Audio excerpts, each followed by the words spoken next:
아멘. 오늘 말씀 가지고 내가 기도하노라 하는 제목의 세 번째 설교, 지난주에 이어서 바울의 기도에 대하여 말씀을 나누기 원합니다. 우린 계속해서 새해에 빌립보서 말씀으로 토요일 새벽에 은혜를 나누고 있습니다.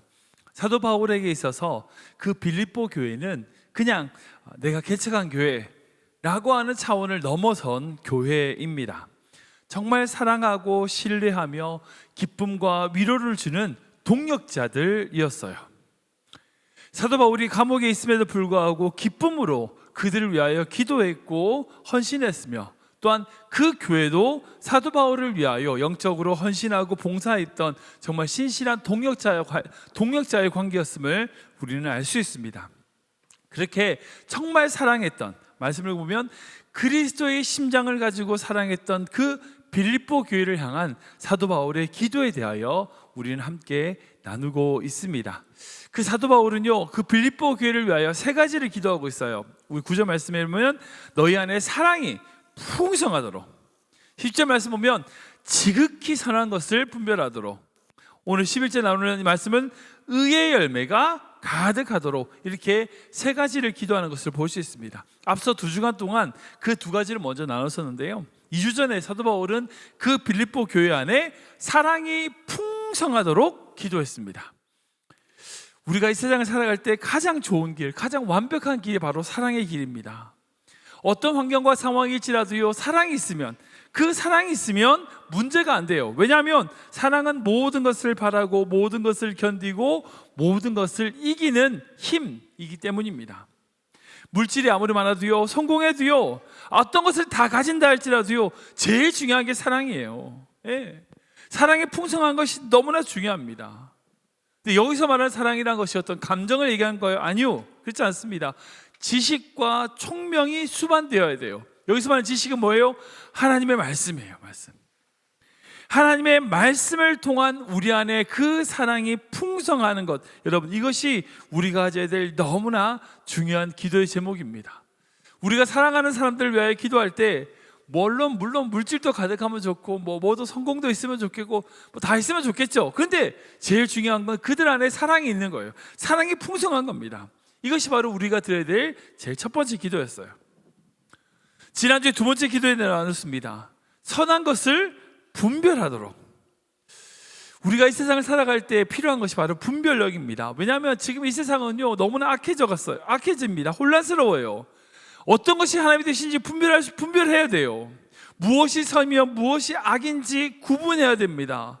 왜냐하면 이 세상은 점점 더 혼탁해져 가지고요, 선인지 악인지 구분하지 못하도록 만들어요. 모호해집니다. 그러니까 어떤 것이 선한 것이고 어떤 것이 악한 것인지 분별하는 분별력은 무엇보다도 중요합니다.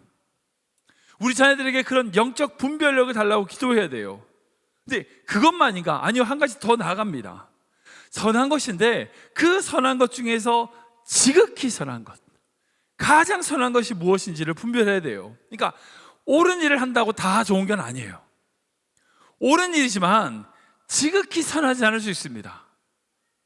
많은 신앙인들이 빠지는 함정이 바로 그거예요. 자기의 생각, 자기의 판단대로 맞아, 옳아, 나는 옳은 말만 해. 근데 지극히 선한 건 아닌 거죠. 하나님의 선한 계획을 망칠 수 있습니다. 우리 자녀들에게, 우리가 정말 사랑하는 사람들에게 이 지극히 선한 것이 무엇인지를 분별하도록 우리가 기도해야 되죠. 그리고 오늘 마지막 사도 바울의 세 번째 기도는 바로 11절입니다. 우리 한번 읽어볼까요? 같이 읽겠습니다. 시작.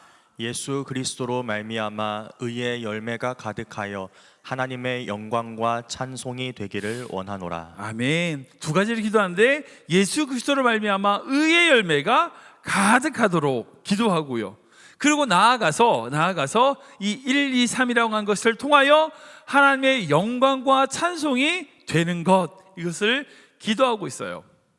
근데 사도 바울이 먼저 의의 열매라는 것을 강조하고 있어요. 여러분들, 열매라고 하는 것을 가지는 두 가지 특징이 있습니다. 먼저 이걸 알아야 되거든요. 열매는요, 뭔 특징을 가지냐? 첫 번째는요, 보여지는 거예요. 안 보이는 건 열매가 아니에요. 보여야 돼요. 결과가 나타나야 됩니다. 그 두 번째 열매는요, 저절로 되는 거예요. 즉, 열매라고 하는 것은 반드시 어떤 결과물이 보여져야 돼요. 분명히 있다는 거예요. 그리고 그 열매를 맺는 어떤 과정이 어떤 뭐 프로세스라든지 특별한 계획 아니에요. 나무에 붙어 있기만 하면 자연스럽게 이루어지는 것이 열매라는 거죠. 라는 것처럼 여러분들 요한복음 15장을 보면 예수님께서 제자들에게 포도나무 비유를 말씀하시잖아요. 여러분 그 말씀이 신앙생활의 제일 중요한 핵심이거든요. 즉 우리가 예수를 믿는다는 것은 우리가 무언가를 특별하게 하는 게 아니라 그저 그분과 함께 있는 거라는 거예요. 그분 안에 거하는 거라는 거죠. 우리 요한복음 유명한 말씀인데 읽어볼까요? 15장 5절 시작. 나는 포도나무요 너희는 가지라. 그가 내 안에 내가 그 안에 거하면 사람이 열매를 많이 맺나니 나를 떠나서는 너희가 아무것도 할 수 없음이라. 아멘. 너무나 귀한 말씀입니다. 우리가 이 말씀을 잘 이해해야 돼요. 우리는 그저 그 주님 안에 거하기만 하면, 붙어 있기만 하면 돼요. 그러면 우리 삶에 열매를 맺게 되어 있습니다. 그러게 우리가 사랑하는 자녀들, 우리 사랑하는 사람들을 위하여 우리 자신을 위해 기도할 때 하나님 의의 열매가 하득하도록 인도하여 주시옵소서 기도해야 돼요. 이건 뭘 얘기하는 거죠? 주님께 붙어 있게 해달라는 거예요. 붙어 있게 해달라는 거예요. 여러분들 인생을 보면 어떤 누구든 모든 사람은 다 열매를 맺어요. 삶의 열매를 맺는 건 당연합니다. 근데 그 열매가 좋은 열매냐 나쁜 열매냐는 게 문제죠.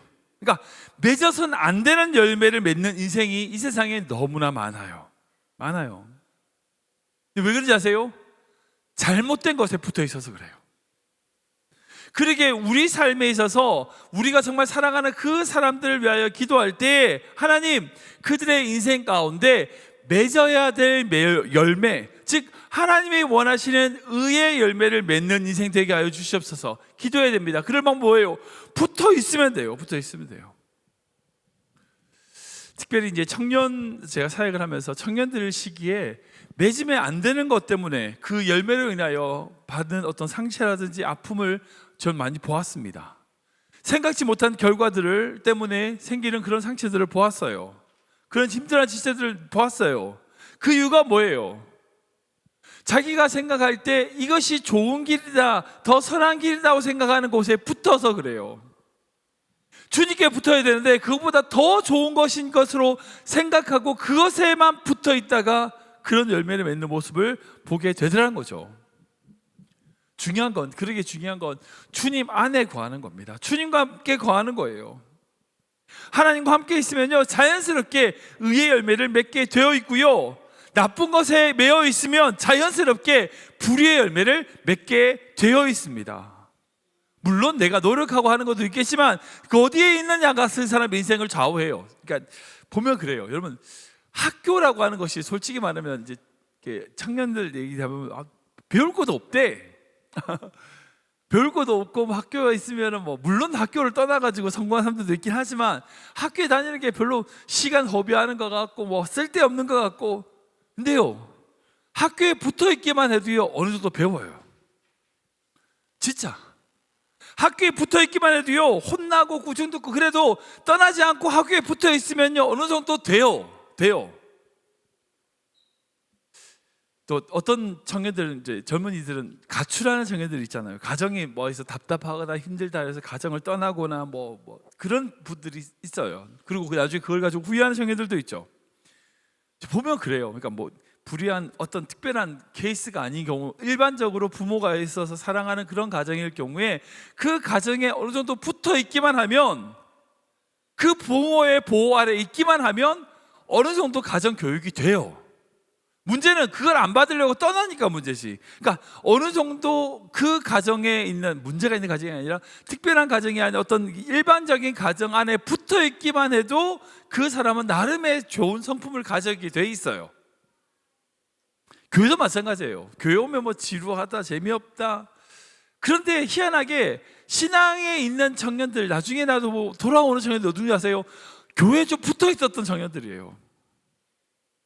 교회가 재미없고 뭐 이러다 치다 핑계대고 뭐 그렇다 해서 그걸 다 용인해주고 안 나오게 만들, 그게 아니라 힘들지만 그래도 교회에 어느 정도 붙어 있기만 하면 어느 정도 믿음을 가지게 돼 있어요. 그러니까 그게 인간의 모습인 것 같아요. 지금 내가 보기에는 뭐 이게 답답해 보이고 별로 안 좋고, 그래서 내가 생각할 때 내가 개척하면 더 좋을 것 같고, 그래서 떠나는 사람들도 많은데 아니다고요. 하나님이 만드신 그 제도 안에 어느 정도 붙어 있기만 하면 어느 정도 돼 있어요. 돼요. 가지게 돼요. 중요한 건 뭐냐면 내가 내 의지를 가지고 내 열매를 맺어야지, 이게 아니라 내가 끊임없이 주님께, 그 주님 안에 머물려고 하는 마음을 가지는 게 더 중요한 거예요. 그러면 어떻게 돼요? 자연스럽게 열매가 맺어지는 거죠. 그게 신앙생활 같아요. 그런 말미암아 우리가 어떻게 되냐? 바로 하나님의 영광과 찬송이 된다라고 말씀하고 있어요. 여러분들, 하나님은 우리를 왜 만드셨죠? 왜 만드셨죠? 이사야 말씀 보면 분명히 내 백성은 내가 이렇게 만들었다라고 말씀하시는데, 우리 읽어볼까요? 이사야 말씀입니다. 시작.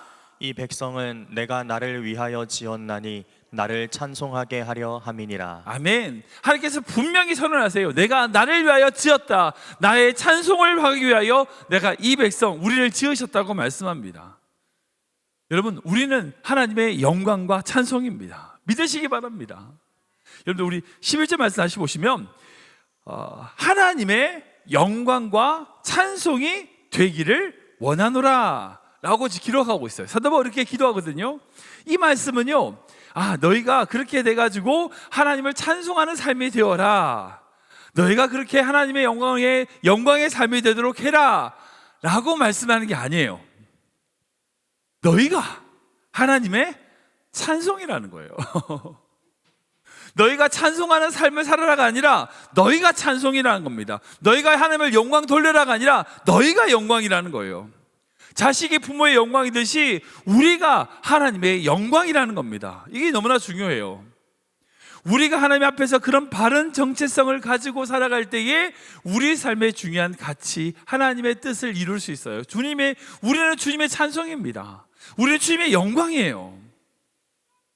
영광을 위하여 영광을 찬송을 하려고, 아니요, 그런 부속품이 아니라 우리 자체가 하나님의 찬송이며 우리 자체가 그분의 영광이라는 거예요. 여러분, 이 사실을 우리가 꼭 기억해야 돼요. 우리가 어느 곳에 있든지 어느 자리에 있든지 내가 그분의 영광으로서 그 자리에 있는 거예요. 가정에서든지 직장에서든지 누구를 만나든지 간에 내가 그 자리에서 하나님의 찬송으로 거기에 있는 겁니다. 여러분, 그걸 꼭 기억하십시오. 우리가 항상 그 마음을 가지고 하루하루 살아간다면 하나님이 주시는 그 의의 열매를 맺는 인생이 될 줄 믿으시기 바랍니다. 말씀 정리하겠습니다. 빌립보서는요, 사도 바울이 정말 사랑했던 그 교회를 위한 편지입니다. 여러분, 여기 담겨있던 이 기도는요, 2000년 전에 사도 바울이 빌립보 교회에 드렸던 기도로 끝나는 걸까요? 아닙니다. 지금 우리를 위해서, 우리가 사랑하는 자녀들과 우리 교회를 위하여 드려야 될 기도가 바로 이 기도예요. 사도 바울은요, 이 빌립보 교회를 너무나 사랑했습니다. 그래가지고 그 빌립보 교회를 위하여 기도할 때에 하나님, 그 빌립보 교회가 힘들지 않게 되고 돈 많이 벌고 성공하고 그런 거 기도 안 했어요. 좋은 곳에 취직하고 성공하고 그런 거 기도 안 했습니다. 사도 바울이 기도했던 건 이 세 가지입니다. 딴 게 아니에요. 하나님의 그 사랑, 그 풍성한 사랑이 그들의 마음 가운데 머물고, 이 악한 세상 속에서 하나님이 원하시는 지극히 선한 것이 무엇인지 분별하고, 예수님 때문에 그분과 함께 거함으로 말미암아 의의 열매가 가득하여 그런 세 가지가 이루어짐으로 하나님의 영광과 찬송이 되는 삶. 여러분, 그것이 우리가 드려야 될 제일 중요한 기도예요. 제일 중요한 기도예요. 여러분들이 그런 기도로 하나님의 영광을 돌리시는 귀한 손 되시길 축원합니다.